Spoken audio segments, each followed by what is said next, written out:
Le handicap, au sens large, c'est une priorité, c'est une politique prioritaire du gouvernement. Pourquoi travailler sur l'employabilité? Il y a plusieurs raisons.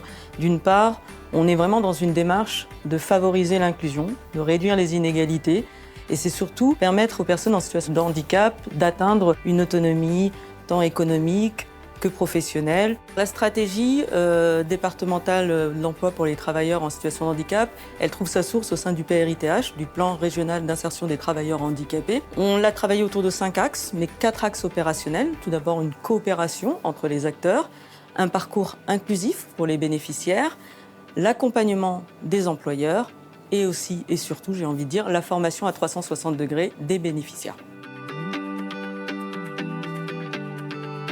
Pourquoi recourir au service du Lab Archipel, notamment quand il s'agit de concevoir des parcours inclusifs pour les personnes en situation de handicap? C'est leur permettre de s'approprier, à travers des outils innovants, une autre façon de percevoir leur parcours. Le but, c'est de pouvoir proposer, générer des idées. Et le Lab, grâce à la ressource dont il dispose, amène facilement les usagers à créer ce climat de confiance et puis à faire ces propositions de dispositifs ou de parcours. Et c'est un vrai avantage pour nous, service de l'État.